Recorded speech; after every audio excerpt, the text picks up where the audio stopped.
Today we will continue on with Love That Dog on pages 35 to 41. So today, before we get started with Jack, we're going to look at the poem that Jack's teacher shared with his class. And this is a shape poem. I hope you can see by the picture why it's called a shape poem. And this poem is called The Apple by S.C. Rigg. So I'm just going to start reading from the top. And it says stem, where the stem is. Apple, apple, apple, apple. Apple yum, apple yum, apple yum, apple. Juicy, juicy, juicy, juicy, juicy, juicy, juicy. Crunchy, crunchy, crunchy, crunchy, crunchy, crunchy, crunchy. Red, yellow, green, red, yellow, green, red, yellow, green, red. Apple, apple, apple, apple, apple, apple, apple. Yum, delicious, yum, delicious, yum, delicious, yum. Yum, yum, yum, yum, yum, yum, yum. Yum, yum, yum, yum, yum, yum, yum. Yum, yum, yum, yum, yum, worm, yuck. Wormy, worm, yuck, yuck, yum, yum, yum. Yummy, yummy, yummy, yummy, yum, yum, yum. Wormy, worm, yuck, yuck. Yum, yum, yum.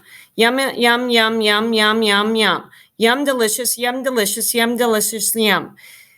Apple, apple, apple, apple, apple, apple, apple. Red, yellow, green, red, yellow, green. Crunchy, crunchy, crunchy, juicy, juicy, juicy, apple, apple.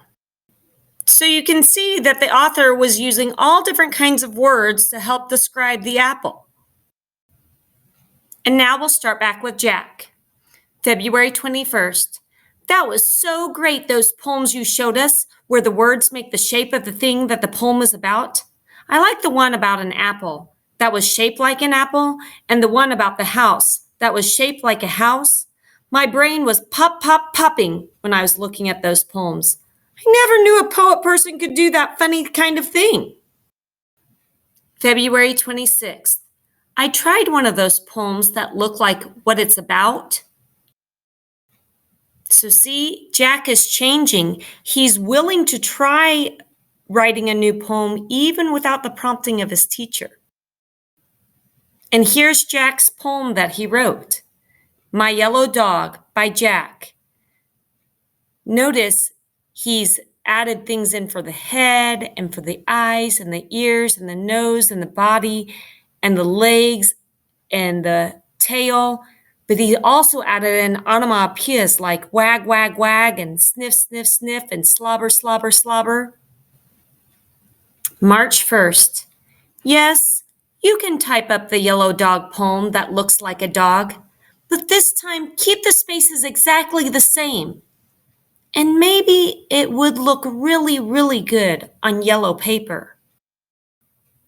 Maybe you could put my name on it, but only if you want to. Only if you think it looks good enough. So see here, yet again, Jack is changing. Now he's proud of his work, and he really wants his teacher to put it up on the wall. And he even put his name on it. March 7th. I was a little embarrassed when people said things to me like, neat poem, Jack, and how'd you think of that, Jack? And I really, really like the one that you put up about the tree that is shaped like a tree. Not a fake-looking tree, but like a real tree with scraggly branches. But I want to know who is the anonymous poet in our class who wrote that, and why didn't he or she want to put his or her name on it? Was it like me when I didn't think my words were poems? So see, Jack is seeing where he began as a poet, that he also wasn't proud of his work in the beginning, but now he is, and he's recognizing that same struggle as another student in his class is going through it. Maybe will you tell the anonymous tree poet that his or her tree poem is really a poem? Really, really.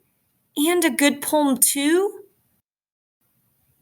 So not only has Jack accepted the fact that he is a poet, but he wants to encourage others to be good poets as well.